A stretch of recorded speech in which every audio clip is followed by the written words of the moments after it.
Hello and welcome to Your Health Moment podcast. I'm your host, Max Sturdivant, better known as Dr. Fitness. On this podcast, I want to give you the tools to start, continue, and never give up on your journey towards health. Now, whether you struggle with your weight, eating the right food, hydration, exercise, or even time management, you're in the right place, and I'm here for you. Now, let's dive right into this episode. This episode is brought to you by McGowan Spinal Rehabilitation Centers. Are you tired of living in pain and feeling on the edge? Introducing McGowan Spinal Rehabilitation Center, located in the heart of Jacksonville, Florida. The team at McGowan is dedicated to unraveling the mystery behind your neck pain, your back pain, your shoulder pain, by employing a wellness approach to diagnose the root causes of your pain and optimize conditions for normal function, as well as unlock a new level of vitality and vibrant health. Because you deserve to live pain-free and thrive in every aspect of your health. Visit McGowanSRC.com for more information. That's McGowan src.com.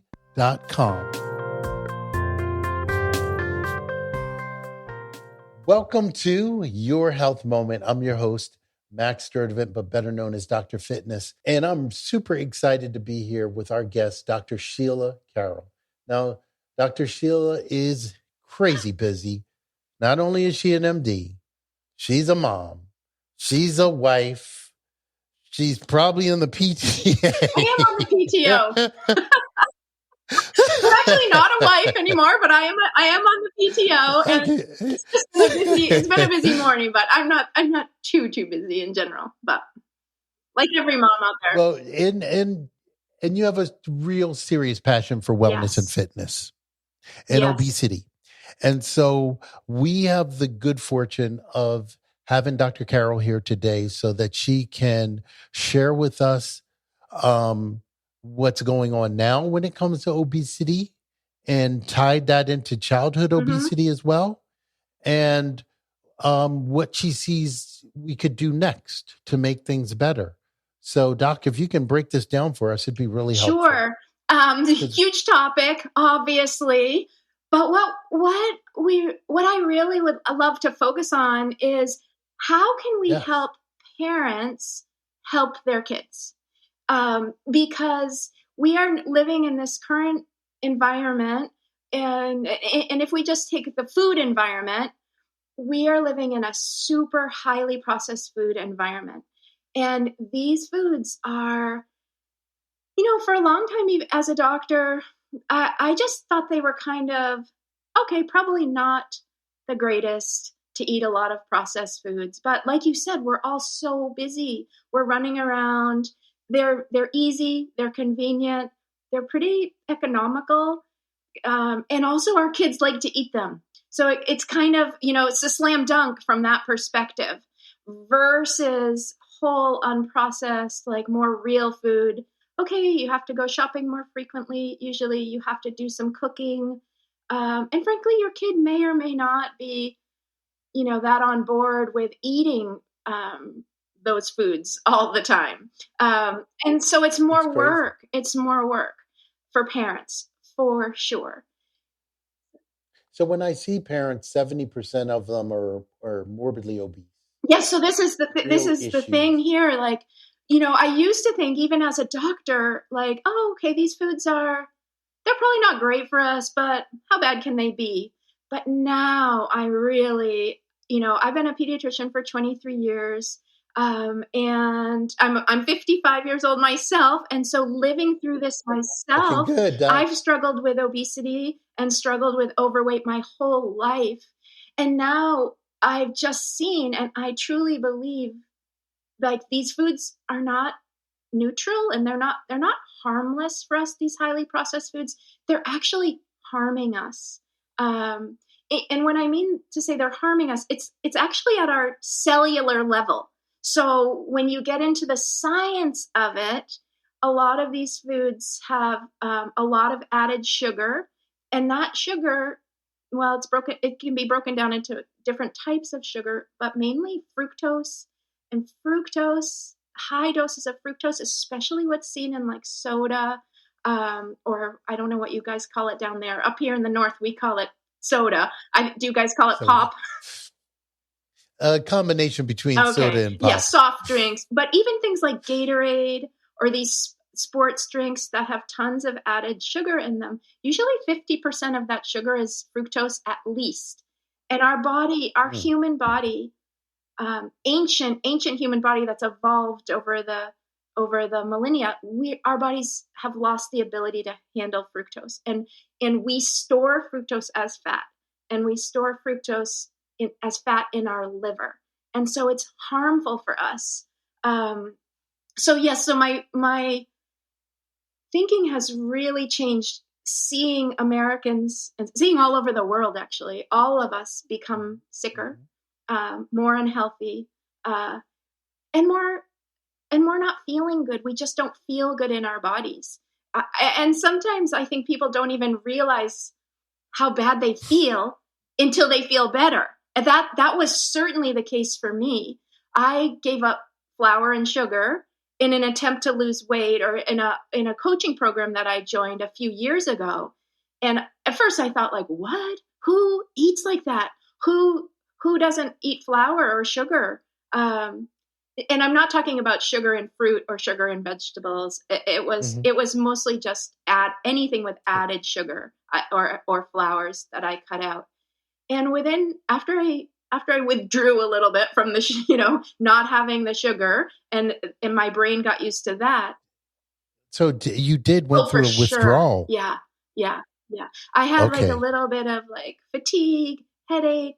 I just didn't feel great for a couple of days, but really only 2 days, to tell you the truth. But I was aware that was probably going to happen. And so I just drank more water, and I just told myself, like, okay, I'm just going to get to the other side of this and see how I feel. And when I did that, I didn't even know how bad I had been feeling before. I had so much more energy, like, so my thinking felt clearer. I wasn't craving food. This was the turning point for me, and the transformation for me was that when I changed the foods I was eating, my hunger level changed. And when I went to eating no flour, no sugar, and real food, I wasn't hungry all the time. And when you're not hungry all the time, and you're able to eat just in response to what your body actually needs, you're able to lose weight, or lose the unwanted weight if you have unwanted weight. So I lost 45 pounds eating that way. I still eat that way today because I love it. I feel so good eating that way. So parents are probably like, what the heck is she talking about? Having my kids eat no flour, no sugar. That's not really what I'm 100% telling people to do. But what I would think would be an interesting experiment for all you parents out there is you try that yourself. You try going without flour and sugar. And I use the term like reset to factory settings. We all know, like, your computer or your phone. I love that. That's a great term. Like, oh, it's all messed up. Okay, unplug and reset. And that's kind of how we have to be thinking about our human body. Our human body was not designed to handle these highly processed foods.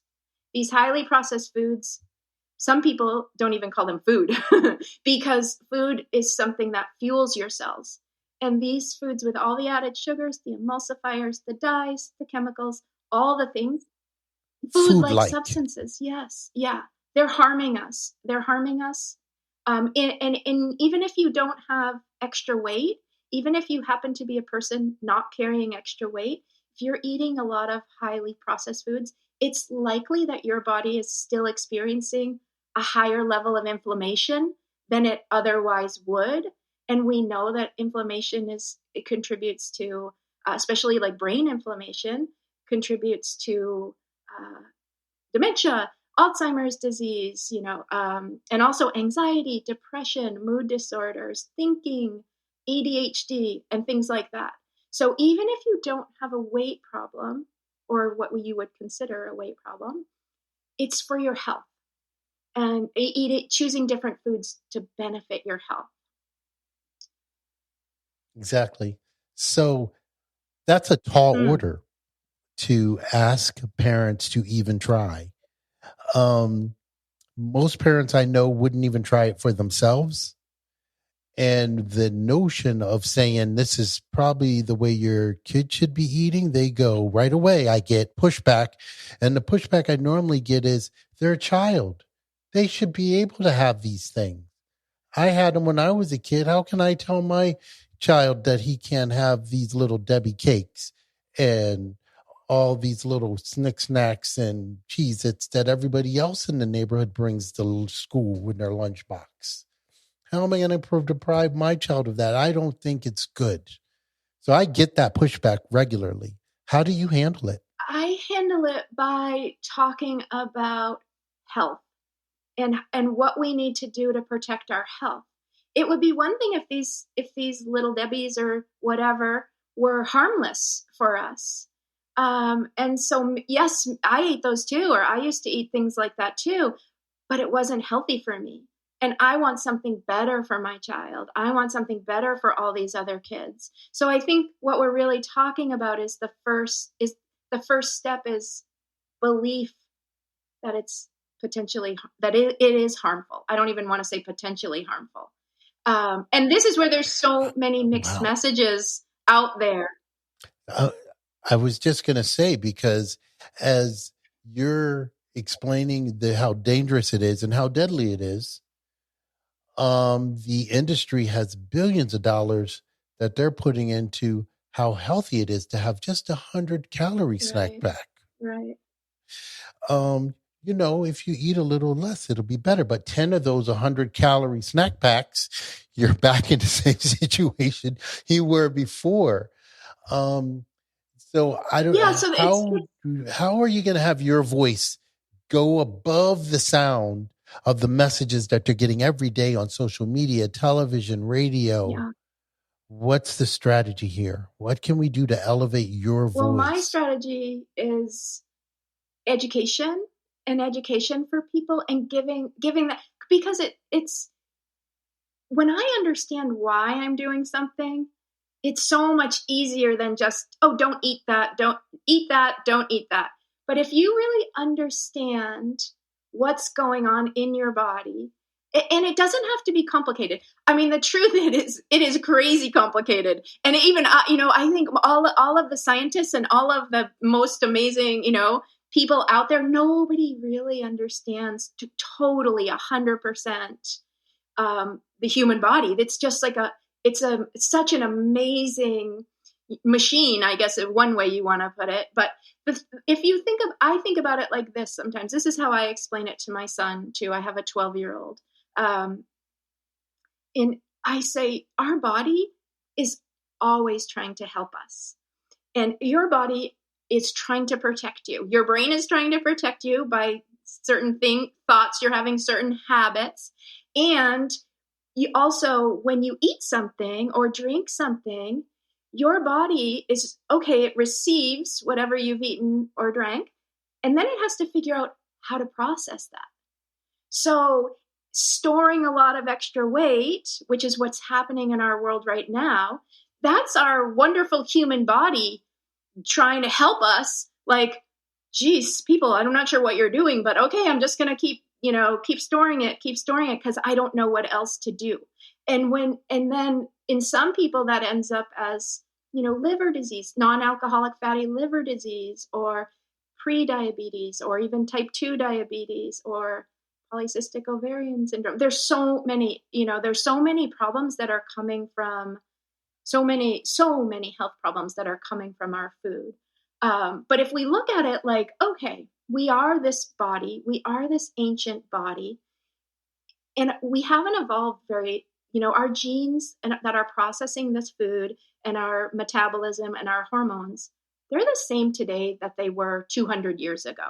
I usually ask kids, like, who's the oldest person you know? And sometimes they say their mother or their father, but sometimes they go to like Abraham Lincoln or, some historical figure. And I said, okay, imagine what the food Abraham Lincoln was eating.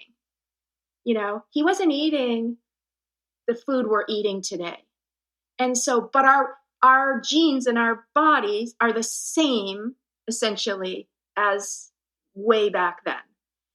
And so and it's the same thing with screens actually, and social media. If you really start to think about it, the modern food, the modern screens, the modern social media, our bodies have not evolved to manage those effectively in the quantities that we are now consuming them.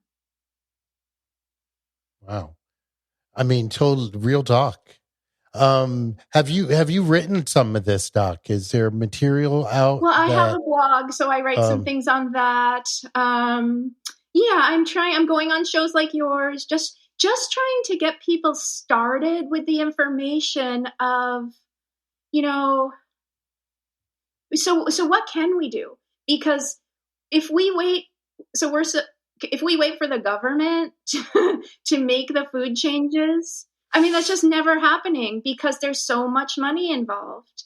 It's the same thing. They're in bed with the food industry. Deflect, but I'm up here in Maine, and we just had this terrible shooting event, and if we're waiting for people, our government, to change our laws, and meanwhile everyone is suffering. All the people are still suffering. So what can we do, especially when it comes to our food? What can parents do to protect their kids? They can control what they can control. So parents can control what they buy and serve their families, and they can control the education of their child. They can help educate their child over time as it's appropriate for the child to understand. And they can really be the role model and the example that their child can guide themselves after. We have to take control as parents because, I think right now they say 20% of kids are overweight. I suspect it's a lot higher than that. And, it's hard to be an overweight kid. It's if you don't want to be. You're right. And I don't think I know any kid that wants to be an overweight kid. No. Do you? No. I have never met, but I think my thought is I'm here with you going, wow, I wish there was a method like with your method to get the message out. But I think each person almost has to take ownership of this message in some way to spread it. Everyone has to get on board and understanding to make it a real community. Yeah, sorry to interrupt you. But also understanding that the social pressures and the marketing, you are up against this huge machine, like breakfast cereal is healthy. That is that is 100% a marketing idea, or orange juice is healthy for you. So many of these customs are cultural things that we do. We've just kind of accepted and taken them in our lives. But now we have to really look around and ask ourselves, okay, is this working for me? Is this working for my kids? Is this working for all of us? And if you think it's not, you do have the power to change, and it's not that hard, and you're going to feel better. That's the good thing. That's the thing I wish people really like. That's the good news. People think, oh, it's so hard. I used to think that. I'm like, literally, when someone said you should give up flour and sugar, have you ever tried that? I literally thought, that sounds insane. I mean, who doesn't eat bread? It took me, but I thought about it and then I learned why giving up flour and sugar with my human body, how that affects my insulin levels, my glucose levels, my hunger hormone levels, when I learned, oh, if I didn't eat those foods, my insulin level would stay low. My body would be able to use some of its own fat stores for energy, and then I would lose weight that way. And my metabolic health would improve, and my glucose levels would be stable all day. So when I learned the science, I was like, okay, I'll try it. So, Doc, where did you come across the information? So when you were learning the science, was there a particular book that you read or material that you found that would be helpful? Yes, for sure. There's a wonderful book called The Obesity Code by Dr. Jason Fung, F-U-N-G. He is a kidney specialist. He's an MD who lives, I believe he lives in Canada. But he wrote this. He's as a kidney specialist, he's a guy who takes care of a lot of patients with diabetes and type 2 diabetes. So he was seeing a lot of his patients with type 2 diabetes, and he was trying to give them dietary advice, like the standard, like the usual standard American diet: eat less, move more, lose weight. And it wasn't working for them. Then when their blood sugars worsened and he had to put them on insulin, he saw them gain even more weight. And he said, what is going on? And so he's the guy who, in my mind at least, he's the guy who took that first big step of like, what are we doing? Is this the food we're eating? And here's why. Here's why people are gaining weight: because our insulin levels are too high all the time. And our insulin levels are too high because of two things: the food choices we're making.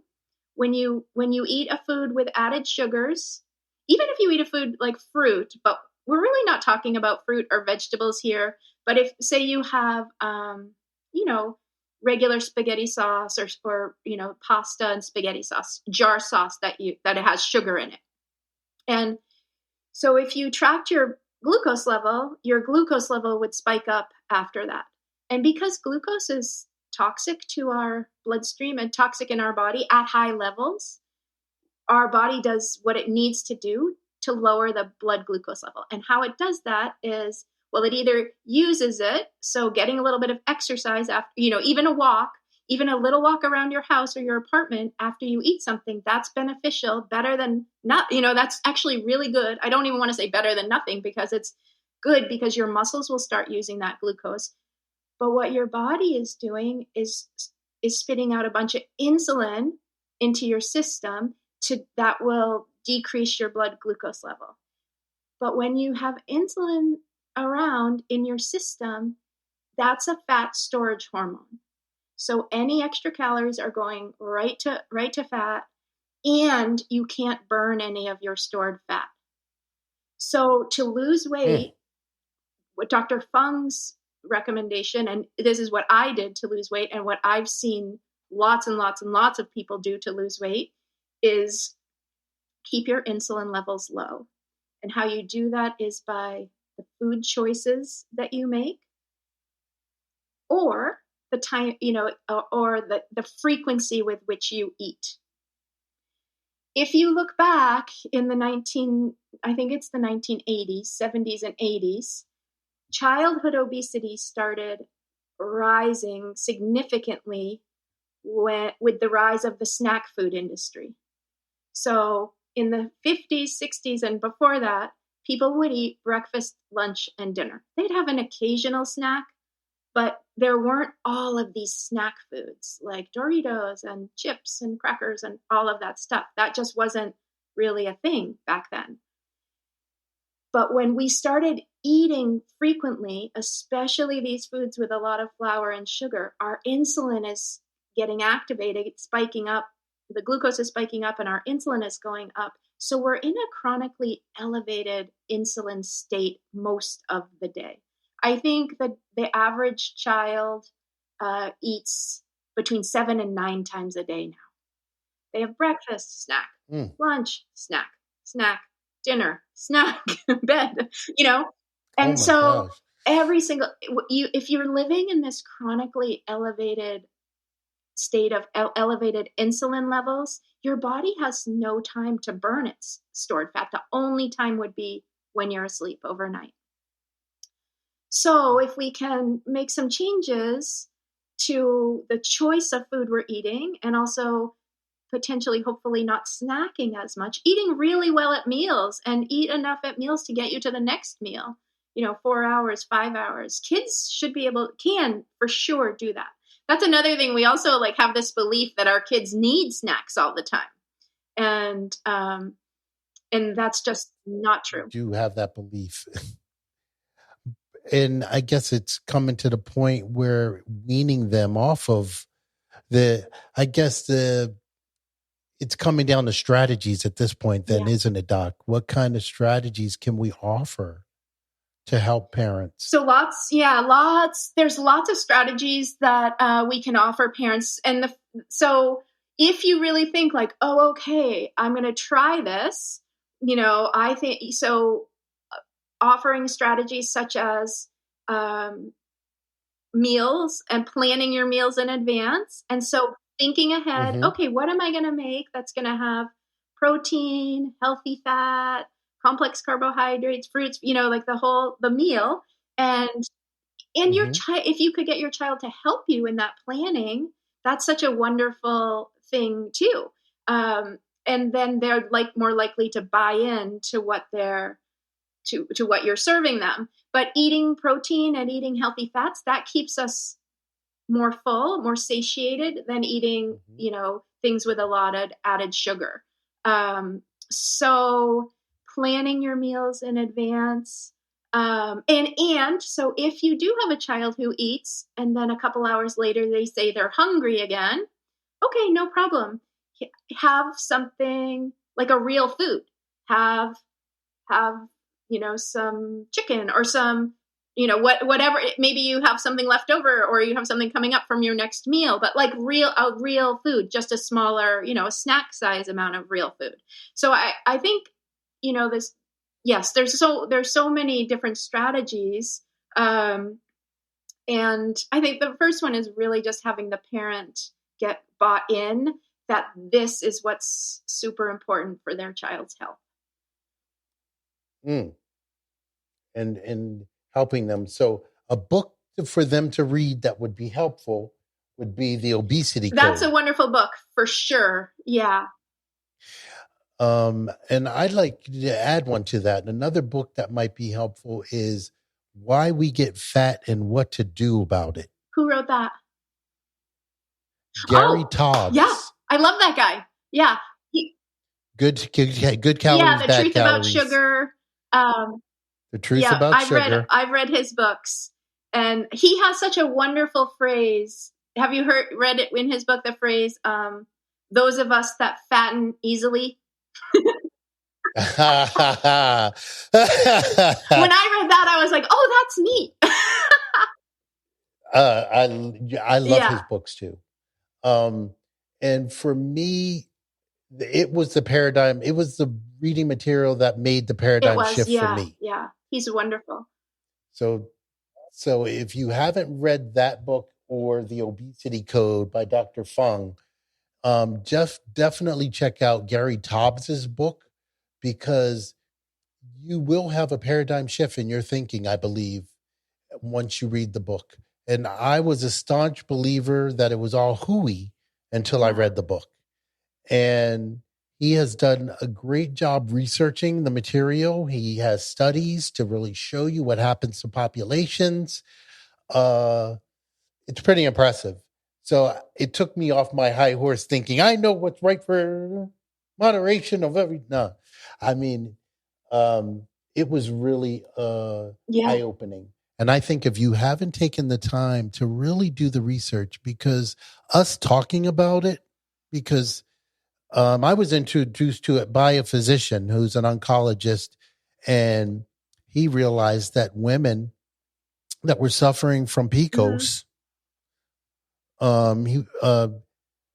he had to switch them to this way of eating.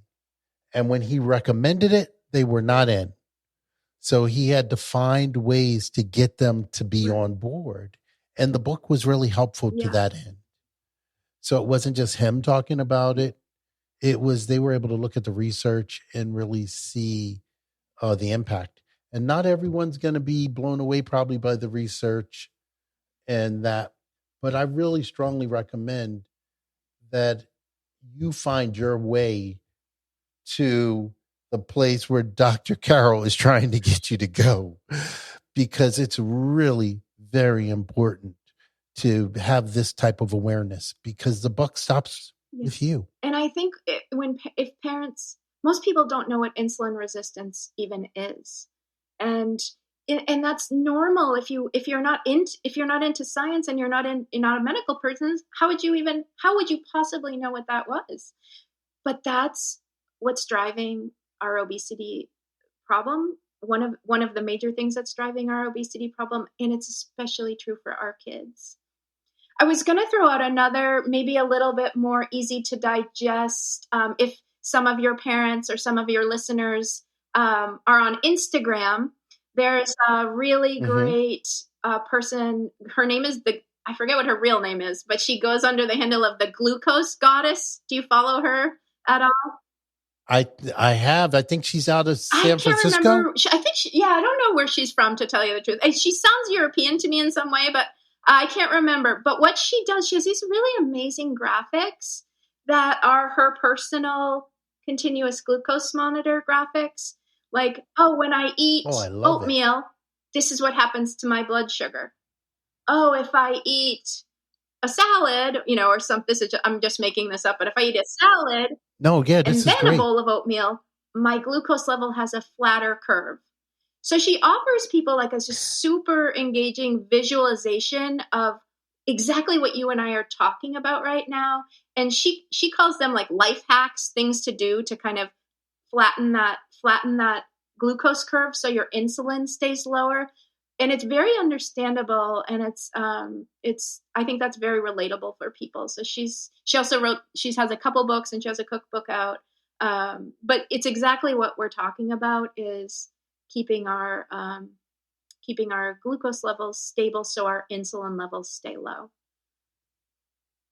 And great. And anything new online for you coming up to help with this form of education? I'm always trying to put out, hopefully, things that are understandable and easy for people to read. I do have a free guide, or it's called "How to Make Parenting Around Food Feel Less Hard."